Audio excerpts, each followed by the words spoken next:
For me, opening up more about my story just really helped me to chip away some of that shame that I had. And as I did it more, I realized, holy crap, everyone else is walking around with these same wounds that I have. It's just that we're not talking about it. Welcome to the Ignited Recovery Podcast, a new way forward for anyone looking for answers but feeling left out. If you've been searching for empowerment, triumph, and purpose, you've found them right here. You won't hear the same solutions, and you're not going to have any excuses to fall back on, because Ignited Recovery allows heroes to rise and become their best selves. I'm Dr. Adi Jaffe, and I can't wait to be your guide on this journey. Are you ready to become an ignited hero? So our next panel is going to be a little serious. I hope that's okay. Aarona hopefully allowed all of us to land a little bit and end up in today. And we're going to have a panel talking about trauma. You know, it's a huge part of so many of our experiences. And again, like we talked about yesterday, it's one of those things we don't feel comfortable talking about because we want to hide it. But we're going to talk to some people who are definitely not hiding it. Like if there's one thing we can say about all three of these women, hiding is not in their vocabulary. So I'm going to give Aarona a minute to kind of... Are you good? All right. I never know, you know, being up here is serious. You're kind of keeping everybody's attention. So we're going to bring Aarona, Brittany, and Rachelle up. Kate Van Horn was going to be on here. She was sitting in the audience yesterday. Her voice was out, so she didn't go on the recovery panel with me. Apparently it got worse. So she's now literally like at the doctor's office trying to take care of her own throat.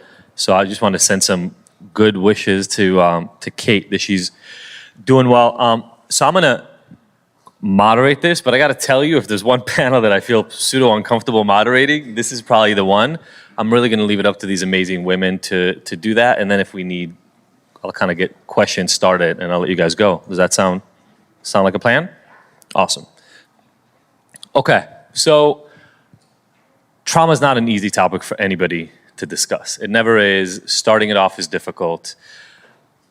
Can you guys tell our audience what brought you to this place where you're open to talking about it? What has your journey been? And maybe even starting out a little bit with the specific details of what some of the trauma you identify having happened in your life, bits of it, whatever you feel really comfortable sharing.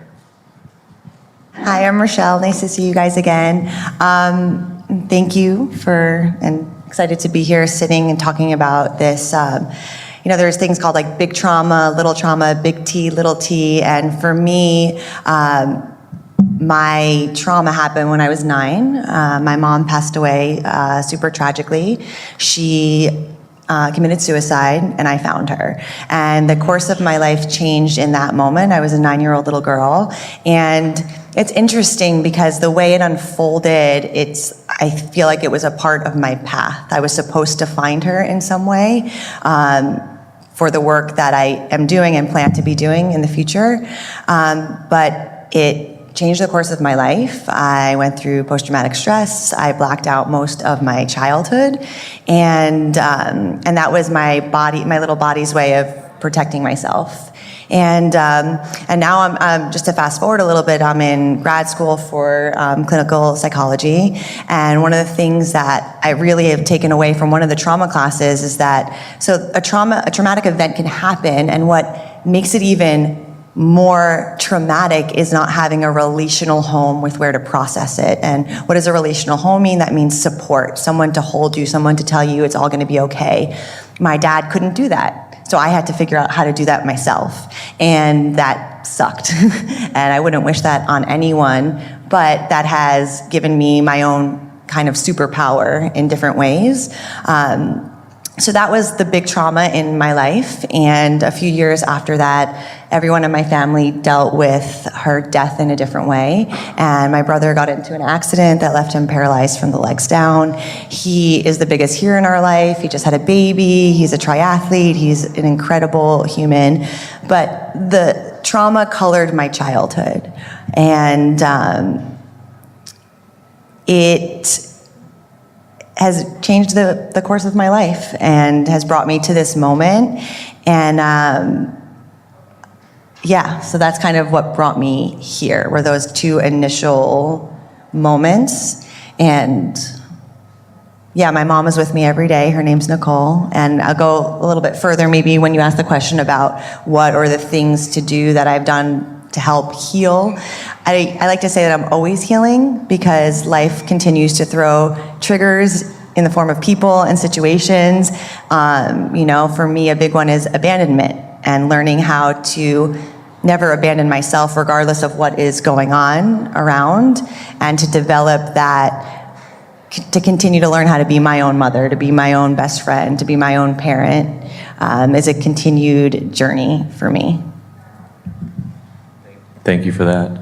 Aarona or Thank Brittany? you for sharing. Yeah. I think I missed the hat memo. I actually had a hat and I left it in Indiana. I'm so bummed. So, and thank you all for having me here. So I'm going to get much deeper into my story of trauma in the next kind of segment. I'm going to share much deeper my own trauma narrative.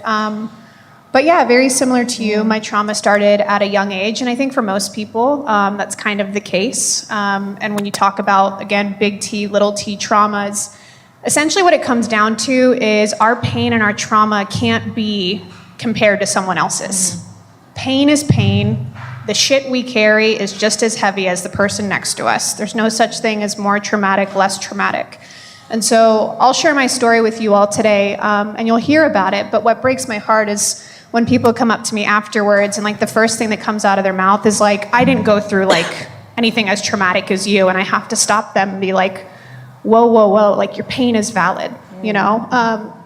And so that's a lot of what I'll talk about. But essentially why trauma is unique is because we all experience it, whether it's emotional abuse, emotional neglect, whether it's mom and dad not picking us up from school when we're young, whether it's sexual abuse, whether it's death, loss, grief. And what that all comes down to is a lack of safety in our minds, in our emotions, and in our bodies. And so a lot of healing, first of all, it's a lifelong journey, like you said, but it's just learning how to regulate your nervous system back to a place of safety, because our nervous systems get stuck in like fight, flight, or freeze. And that's something that we have no control over. But we're living in a world where we're so detached from our bodies, and because we're so detached from the somatic and those felt sensations that we have, and we're told to suppress it, bury it below the surface, not talk about it because of inherent shame and perfectionism, we're not able to release a lot of the pain and the trauma that is physically resting in our bodies. And so I refer to it as the walking wounded. We're all just walking around wounded people, and we're all carrying the same shit, the same load. But again, healing is most sustainable in community. Like when we're young, if a baby cries, the first thing they do is they reach for their mother or their father, right? And that's just, it's called heart coherence. I mean, we find comfort in community and in social relationships, or what we often refer to as our attachments. And so if we are growing up without those secure attachments, and then we're living in a world where we're more isolated than ever, it's just a breeding ground for the walking wounded. But yeah, I'll get more into I don't want to give away too much. I'll get more into my story next. Brittany is holding back. Yeah. She's got too much other time to talk today. She's like, I gotta fill it all up. Aarona, what about you? Well, it's interesting because I just taught about intuition, and I feel like so many of the words you're both saying are things that I was taught. Are you guys feeling any connections? And it's just kind of amazing that it's all dialed into like the doubt and validating ourselves. And there's a lot of events that were traumatic in my life starting very, very young. But the most traumatic was not having my experience validated and was feeling dismissed. And like that was because that was like the consistent trauma repeated over and over and over again as life happened, because I'm a human being, and you know being told like stop living in the past. And then I finally just had a great conversation with my father a little while ago, and I was like, I'm not living in the past, I'm living in the present, but there's a byproduct of the past that I have to work on. And that's very different than living in the past. I'm not stuck in the emotional loop of it anymore. Sure, there might be like moments I have to catch myself when a new relationship comes into my life and I see old shit come up, whatever. But there's a byproduct of the past that he doesn't want to talk about, and the byproduct is very present. And so I have to clean up the byproduct, which has costed me time, energy, and money, and I will continue to do that because I'm deeply dedicated. And what for me started for survival became a passion turned profession. And so, you know, the trauma, I mean, when you're a kid, for me anyway, I didn't have anything to compare it to, so I didn't have the words to call it trauma as a child. But because my dad and my mom, they split when I was 4, but because they were so wrapped up in their bullshit and their loops and their patterns, they didn't even notice what was going on with me and my brother. So he drowned and he came back to life. He's my best friend, but he basically drowned in a pool and flatlined for a minute. I was molested by my babysitter for several months, and it was like all this stuff was happening because they were so caught up in their trauma, I guess, their looping, whatever. So that was traumatic because we had a friendship and I liked him, but it was like confusing. And then I finally told on him because something cracked for me, and then he just like disappeared and we never talked about it. And then my mom also was an addict and alcoholic and bipolar. And I'm a very empathic person. I was always a sensitive child, and that was like my mom. So I learned to feel by what I learned from her, because it was almost like I couldn't let myself be happy because I'd leave her behind. And so I dealt with that a lot. She passed away a couple years ago, and I also work with her. Her name's Marcelle, and she comes to me as a hummingbird. And she was but I did get from her, I lived with my father and would visit her on vacations, and she always had a lot of alcoholic, abusive men, and sometimes I would have to fly home early because like cops were coming and tables were flying, and you know, so it was a lot of that. And then my dad and my stepmom constantly dismissed who I am as a kind of spiritual, healthy, health-oriented, mystical person, and the way I see things, really like the core of who I am got dismissed a lot. But on the flip side, my mom validated a lot of that because she was deeply spiritual, but just did not know how to access it in her life, and isolated. And I just feel like this wasn't her planet, pretty much. So that's kind of it in a nutshell. I don't want to get to, and even explaining it here, I still notice, like as we're talking, like, oh, there was this little voice that's like, well, how much can I talk about this? And because I'm learning still to tell my story in a way that is helpful and linear, because it's all over the place to me. So I'm still learning how to tell it that's helpful and linear and in the solution, so I don't go off in tangents. So I'm still learning how to do that, but that's kind of it in a nutshell. I will say one thing. I think it's really interesting that all three, and I think this may be just synergy in the room, but all three of us have a trauma around our brothers. Was he older or younger? He's 6 years older than me, Okay. yeah. Was yours older or younger? Older, and yeah. so was mine. Wow. Okay. I don't know why. I just had to point that out. Yeah. Yeah, I mean, what I love about the storytelling part of all of these is I think we jump quickly to summarizing the story. Yeah. A, because we feel like, well, my story's not that important. You don't really care about what happened to me. You want to know how I got to the other side. But if we don't know the details, if we don't understand, then it's really hard to connect to the actual experience that you had. Yeah. And I'm sure, I mean, you talked about a lot of things, Aarona, but one of the things that really stuck out to me was the concept of I'm not living in the past, but I'm living in the present, and the present was constructed by the past. It's just what happened, right? That was the path that the universe took. There could have been 50,000 other versions. This is the one we took, and it's informed by my past. And so, you know, when Busy was talking yesterday, when Alexander was talking, a lot of the information that we're leading in our lives is based on past experience that we're now uncovering, learning how to deal with. And this is also biological, right? I don't know how many people have heard about epigenetics. I'm sure most people have. 15, 20 years ago, the belief in the world, and before that for sure, was you were born with a blueprint. You have your genes, they created you. It's like an architect created who you are. It's now set in stone. You were born that way. You will develop the way your genes determine that you will, and you will die with those genes. And then we figured out that was bullshit. It's a little limiting, huh? We figured out that was bullshit. And we all you kind of knew, we were all trying to fit. That's why the addiction disease model was based on that too, is you were born an addict because of your biology and you will die an addict. Well, we found out, really, that's like 25% of the story. Because what also happens, and if you think about it, there's a really simple way, in my opinion, to show it. You know, the end of your fingernail has the exact same genes as the tip of your nose, the inside of your eye, any brain, any neuron that you have, any brain cell that you have. And so you have to think to yourself, well, what is this architecture? Why is it that all of them have the entire blueprint, but my eye is my eye and my fingertip is my fingertip? Well, the reason is your brain and your body also know what to turn on and off in terms of genes. So none of your eye expression genes should be present at the tip of your finger. And there's an intelligence in our body that tells us what to do and how to grow into ourselves. Well, that also gets affected by experience.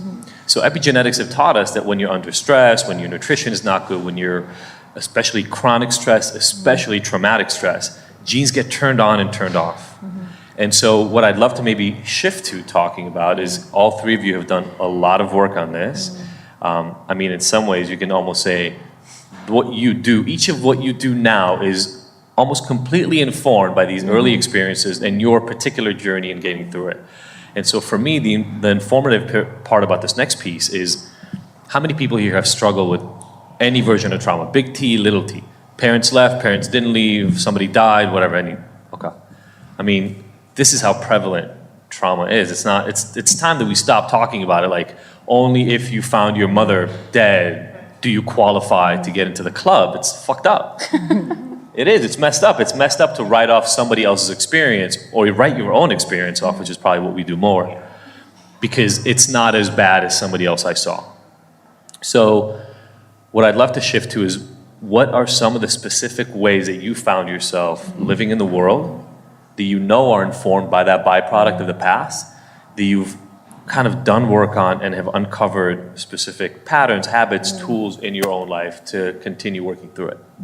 I would say on the negative side of that, or the challenge side of that, is that because my nervous system at my most important years of developing were under a high level of overwhelm and uncertainty, that it created a lot of anxiety. I had a 10-year battle with pretty severe bulimia and eating disorders, which is a source of anger and rage and control. So I think because and that was 20 years ago, so I'm good now, everybody, thank you. But it's I'm in a place where I can talk about it with no charge, which is a fucking miracle, because that I didn't see the end of that tunnel back then, And so I think it's learning on a neurological level, what I need to, when I found yoga, that was really, really huge when I was 19, and eventually meditation, learning to ask for help. Thankfully, I just felt like I had a posse of spiritual angel guides in my life that I would just make up languages and pray and just make up my own practices when I was little, because it was intuitive. It was how I felt protected and directed. And, I think that when we think about imagination or coping mechanisms, that it's this thing it's a coping mechanism. I actually believe that that's a portal to some serious magic, and that we should never dismiss what we do to cope or where our imagination goes as a child or a teen, because there's actually something very special and sparkly there that did come from the shadow. So that's been kind of my journey, is listening to the spiritual hits and asking for help, having practices like yoga, meditation. I mean, the moon deck is so about all of this work and valid. I mean, my little girl is reads that and she's like, thank you, finally. That's yeah. Awesome. Thank you. Rachelle? So a little bit more after that happened in my childhood. Background, we grew up in a Jewish household, so there was a sense of faith and the sense of something greater I grew up with, and then I just was like, fuck you, I don't believe in anything, and I just went the opposite way. I like to call them my rebellious hiccups, where got voted biggest party animal in high school, and that was my way to cope. Whether it was relationships or partying or numbing out, I was just so disconnected from my body, and that translated at 17. I went to rehab, which was really what brought me back onto the path. So a little bit of, again, backstory. When I found my mom, my family didn't know what to do. They made up a story. They're like, your mom went peacefully, and like I found her and I didn't quite understand. And it wasn't until 3 months later in a group therapy session, I was told the truth. Your mom went to a hardware store, she didn't leave a note, and like very detailed. So therapy became very unsafe for me. And once, you know, I was forced, you know, thankfully my family still always made sure I went, but I would sit there and I wouldn't talk. And it wasn't until I went to rehab and there was finally someone who was a therapist who she shared from a place of like, oh, I've been through something similar, that allowed me to be like, I could drop in. The whole time I would always be like, who are you to talk to me? And I would just be silent. So my work really started there, and I feel like because of the faith and the home I was raised in, and my mom was such a special spirit that I don't think was meant to live here, that it was still, that faith was in me. So I kind of came back to it through that path and started practicing yoga. That was the first time. I grew up at like a little tom girl. I played sports. I was like, I'm not into yoga. What's this? And the first class that I went to in Shavasana was the first time I actually felt like, oh, I have a body. I'm in it. And that was really what brought me onto the path of continued healing and somatic work and understanding, again, like attachments, you know, the idea of a secure attachment. Most likely you can work through the world with a secure lens of seeing things. Mine has been very insecure, so that has showed up in my relationship with myself, relationship with others, romantic relationships. So part of my healing journey is having really secure relationships in my life. Like even like Soph and Adi, having their family as a part of my family shows me what's possible, and that's a part of my healing. Putting myself in healthy community with like-minded people, moving my body. For me, it's very somatic. I love to dance, yoga, practice. All is a part that has helped shift the neural pathways in my mind so I can get to a place where I can be more present, more here, more in my body, more in trust, which what you talk about, which is a big thing for me. You know, at 9, I learned not to trust the world. I learned not to trust anyone. And so that trust is a big thing, and trusting myself, trusting my path and what's unfolding. So yeah. That's awesome. Thank you. Brittany? Yeah, so I think for me, the turning point in my healing journey, which I think that like we live in a world that's so like allopathic, you know, like we're going to give you prescription medication and then one day you're going to wake up and you're going to be better and you're going to be healed and you're going to be cured and fixed. And I think that to do that really does our past and our pain a huge disservice, because with that mindset, we look at our pain like it's a burden, or our past like it's a burden, rather than looking at it as a teachable moment and something that we know we're going to carry with us for the rest of our lives, because we really do. I mean, it changes our neural pathways, it changes our nervous system, it changes our body, our hormones, our immune system. It affects everything. And so to put a Band-Aid over it, it's just not sustainable. And my Band-Aids were really destructive for many, many years. My way of numbing out and self-medicating, I'll talk about it more, but it got me into really, really, really bad places. But I think that after my last trauma, when I kind of like came to and woke up and realized that like, holy shit, my pain is here to stay, and I'm gonna just have to get used to that and learn to walk with it in a more loving way. I think that's kind of when everything changed. And I realized that I was too very disconnected from my body. The last trauma that I had, I entered into a place of freeze or tonic immobility. And so I became completely disassociated from my body and my emotions. And it took me many years to learn how to live in my body again in a loving way. My survival patterns is what I call them, were eating disorders as a way to find control of my body again, but I think also as a way to punish my body for what it went through.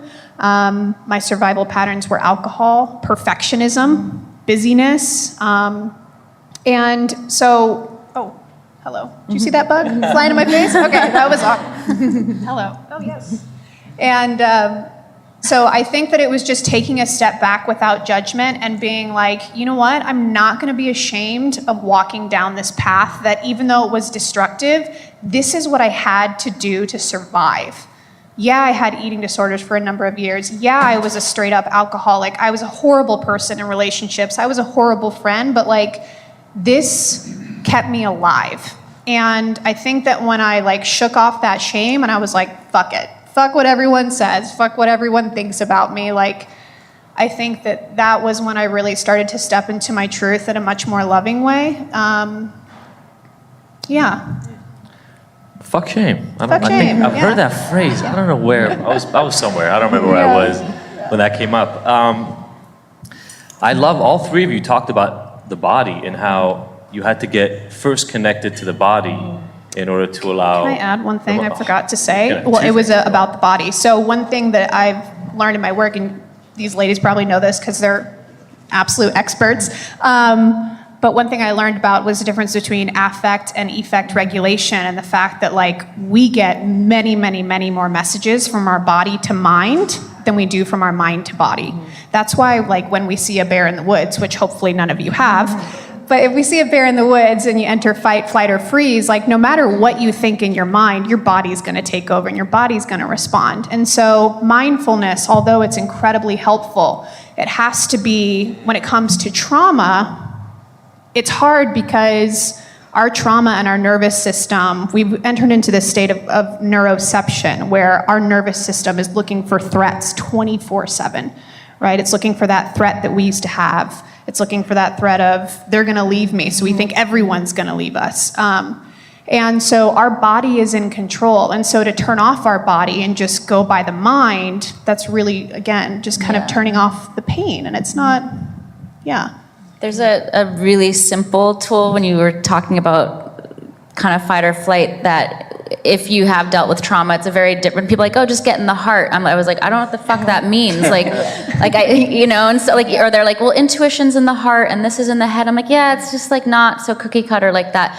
So if you have dealt with a lot of trauma, which I think all of us have just living in today's world, if you're feeling that, because if you're going into that memory, you're actually releasing the emotional soup of wherever your thoughts are taking you. So then that a really simple tool is to take a literal 360 glance around you, like using your eyes and actually see the environment you're in, 360, and then just realize, oh, I'm actually safe right now. Like, yeah, that was a hard moment and I'm kind of going there, but in this moment, I'm safe, or this is actually really beautiful, or just kind of bringing yourself back with a very literal glance all around you. I love it. For me, it's sometimes a similar practice is just feeling my feet are on the ground. I'm here, I'm safe. Taking just a few deep breaths. And also a lot of like doing inner child work has been really helpful for me. So when I'm activated or something happens, I'm in Shavasana, I close my eyes and I'm holding my 9-year-old little girl's hand. And I have a photo of her with me. So she's with me. And my therapist once put it in a great way. Like, I don't want her to be driving the car. A 9-year-old girl should not be driving the car. I want to make sure she's in the back seat with her seatbelt on. She's safe. I'm acknowledging that she's there because she's a part of me. But, you know, I'm driving the car because I can now.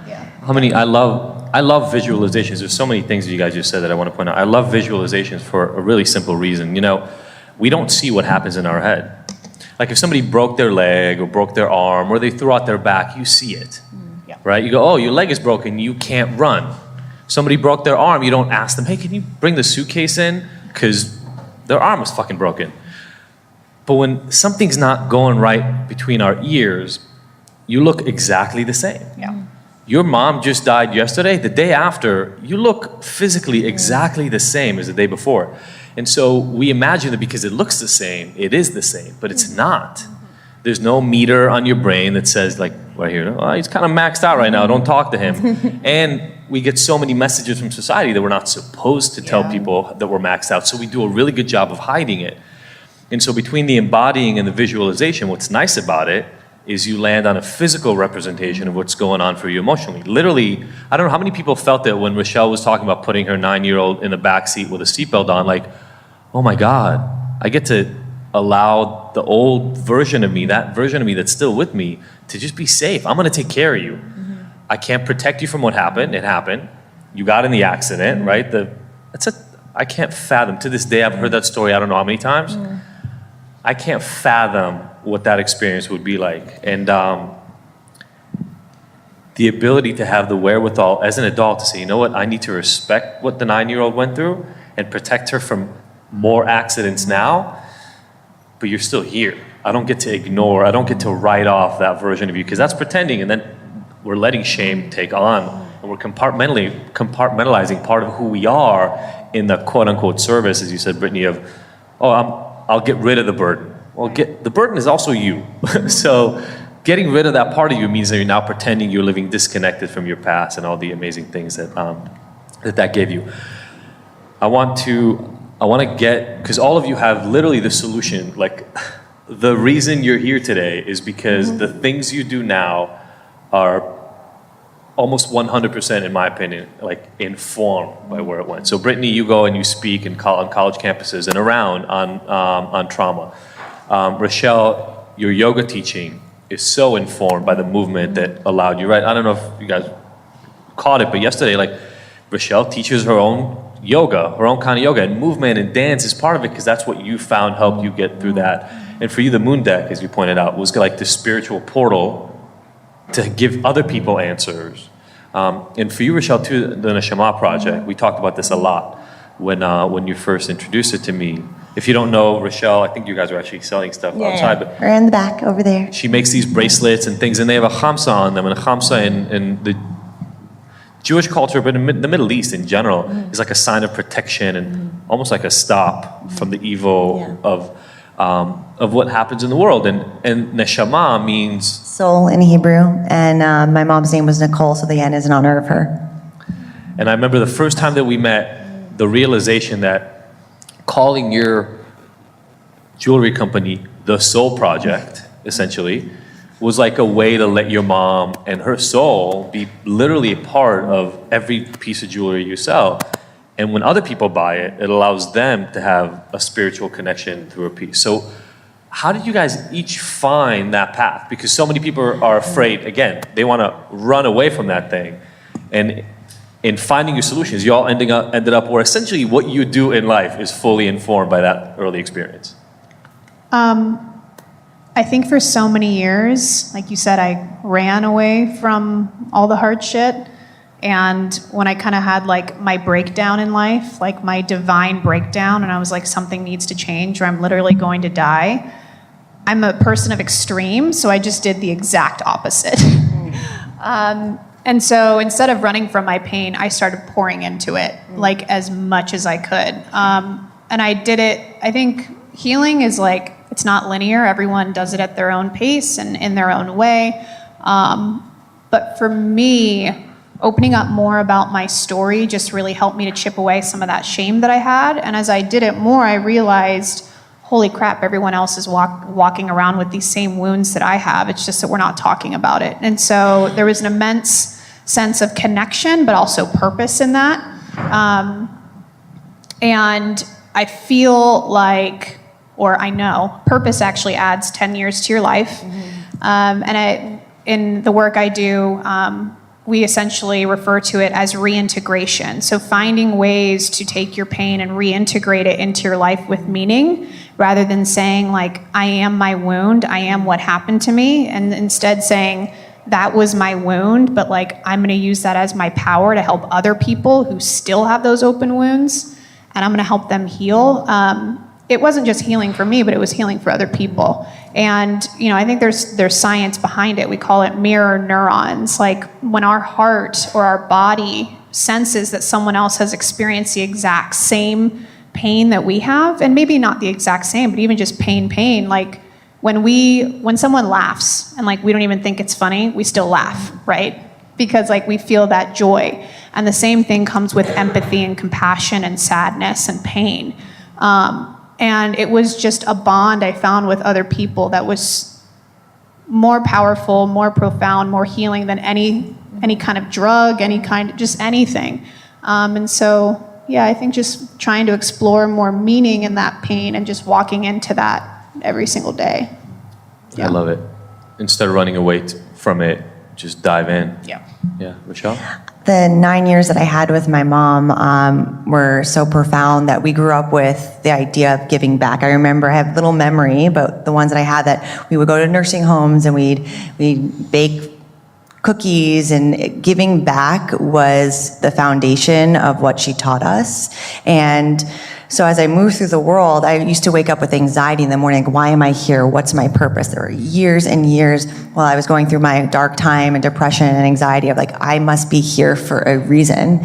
And once I started the jewelry company, which was just like an idea that I had that came from following my mom's footsteps and traveling to Israel where she met my dad, I was like, oh, I have this idea, but how can it stand for something greater? How can it be in honor of what she instilled in me in those 9 years? So that's, and I remember once it started like that, I would wake up, I'm like, oh, that anxious feeling isn't here because I have a way to funnel it and it's meaningful to me. And what I learned along the way is that if it's meaningful to me, chances are it's going to be meaningful to you. And it's been really incredible over the years that a product has connected me with different humans and their story and their stories of overcoming love and loss, and that's what continues to keep me doing it. And I just read a really amazing book that actually, I always knew I was going to go to school for psychology. I studied psychology, but then I was like, I'm going to teach yoga. My family's like, you're crazy. Moved to LA 12 years ago, knew 2 people, had like $300 in my bank. LA's been really good to me. Eventually, about a few years ago, almost like 2 now, I'd say, it was time I got that hit again. All right, there's something more. I'm here to do more. I'm here to serve more. And I read a book called The Choice by Judith Edgar. She's a Holocaust survivor and talks about trauma and how later on in life, she finally started to deal with it in her 40s and her 50s after having kids and surviving the Holocaust. And one of the things she said was her pain informed her purpose, and I love that. And she, in her late 40s, went back to school and she's a renowned trauma specialist. And after finishing that book, I'm like, okay, we're starting grad school in, 33. Here we go. I mean, how much more power? Could you imagine having trauma and going and sitting in front of a Holocaust survivor to process it? Like, okay, let's talk about trauma. That's so deep of how we get to help other people. And obviously, I mean, the reason we're all here is because the idea is to take pain and to take struggle and make something beautiful out of it. So I wanted to add to that. There's actually the Holocaust thing. There's research that's been done by a guy named Professor van der Kolk, and he talked about the fact that Holocaust survivors who found meaning in their experience actually had fewer instances of mental health issues, addiction, essentially all the symptoms that come from trauma, and it was all correlated back to the meaning and purpose. Well, yeah, you said crazy. purpose adds 10 years to your life, and Yeah. the funny thing about it is it adds 10 purposeful years to your life. So I don't know about anybody else, but the moment I found my purpose, I think I was like 28 or 29 when I kind of discovered this path. Nothing is that hard. Because it's all serving a goal, so you got to put one foot in front of the other, and then you do the thing. I mean, you travel all over the country. I follow your Instagram story. Sometimes it's insane. Like, you're flying at 5 o'clock in the morning and then driving 3 hours to a thing to give a talk and then get back on, drive another 3 hours, get back on the plane and come back home. But it's like, cool, I got to talk to 150 probably women about trauma and make somebody's life better, and it's all good. So you get 10 more years, but all the years from the moment you discover your purpose till those additional 10 years are so much fuller. You enjoy them more. There's a reason why you're there versus, I don't know about you guys, but when I experienced before, what I call my little t trauma, but it's all comparison, was my dad cheated on my mom and then left us. And I woke up to see him leave, and my mom woke us up to tell us that he left. And that was really hard, and made me doubt relationships and what happened. Dads get to leave? What the fuck? How's that? That was not part of the story, And then it got weirder because 3 days later he just came back. And nobody ever mentioned it. If you guys listened to the podcast episode I did with my sister, that was on that recording was the first time she and I ever had a conversation about the fact that when I was 8 and when she was 5.5, I our dad left us because he banged somebody else other than my mom. Like, that was it. That was like 30 years later was the first time we processed it.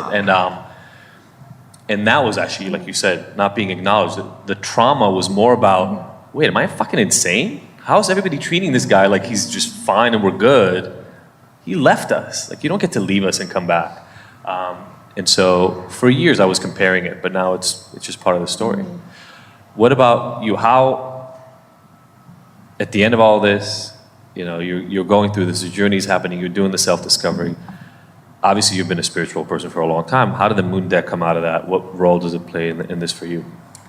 The moon deck feels like a culmination of being a student, being a teacher. I've done yoga for 25 years, and I've been teaching it for 15 years, and I've just recently released teaching asana classes for right now, and expand and redefine my teaching. And similar to you, I think both of you said it, just like that urge, like, okay, I have to redefine this now. I think you said that, Rachelle. And the moon deck is a culmination of the yogic work, the meditative work. My tween witch is in there. Like healing from bulimia, like the ritual for the nourishment card that you got is praying over your food or just taking a moment, because that was really healing for me when I was going through that, to just pause and not just shove it in my mouth. And because I was really getting into health like around 17 or 18, but it started to get muddled with the eating disorder, and it was confusing because I actually wanted to be healthy and had passion about it, but then I'd like cleanse, and then I couldn't manage the perfectionism of how amazing I felt, and then the pendulum would swing the other way. So I think any addiction and like whatever happens, the byproduct of trauma, actually ends up becoming a strange, insane series of rituals. And so I started to think of it like bulimia, and that whole thing was like a really bizarre thing of rituals that I kind of got locked into. And so for me, I'm kind of more of a steady grower, and I think I spent a lot of time being really angry and resentful, and I'm still ironing out some final pieces of resentment, because I think resentment is like a really toxic vapor that kind of spreads itself into all areas of your life, your self-worth, how relationships are perceived. And so that's been something I've been really working on currently still, but throughout the years. And so the moon deck is a culmination of all of these aspects: the spiritual self, my interest in magic, yoga, meditation, being a student, being a teacher. I went through hundreds of old journals to write it, and some of it was channeled. But I realized that all these unhealthy patterns that come from trauma and come from a need of control actually were just a bizarre series of rituals. So for me, I just started adding in better rituals little by little. And that was really first attainable for me in food and holistic living, and then started to go into other areas. But when you just start to add in the good stuff, it starts to take up the bad stuff. So if you're not someone who can do things really extreme, or you need the gradual like me, just start bringing in the good stuff instead of saying, I can't do this anymore, and having that language if that doesn't work for you. And so just starting to replace the weird, insane rituals with healthier rituals, because I just think we're habitual, ritualistic beings, and so that was kind of my way. I love it. We have to wrap this up. I feel like we could talk here for hours, but we have to wrap this up. I want to thank each one of you for coming and being willing to have this kind of conversation. You know, trauma is at the core of a lot of the shame that I end up talking about, right? That's the cause for many of us of the shame. And having examples of women like you who have been there, dealt with it, but then also don't do that bullshit thing that a lot of people do, which is like, yeah, but now I'm over it and I'm on the other side and I'm good, you know? Because it's not that. It's never that. It's a journey. And then all the gifts that you guys give by speaking, by being here, by embodying and doing the work that you do to help so many other people connect to their own trauma, identify what the hell it is, and then have hope while also giving them tools. So I want to really, really thank you. If we can just... Thank you for tuning in to the Ignited Heroes Recovery Podcast. I really hope you found the information here useful, and that we'll see you back here next week. And look, I want to make sure that this podcast is the most useful it can be for you, so please let me know by emailing info@ignited.com if there are any specific topics or questions you'd like to have addressed. As usual, if you like this episode, I would love for you to leave us a 5-star review and rating. Thanks, and see you next week.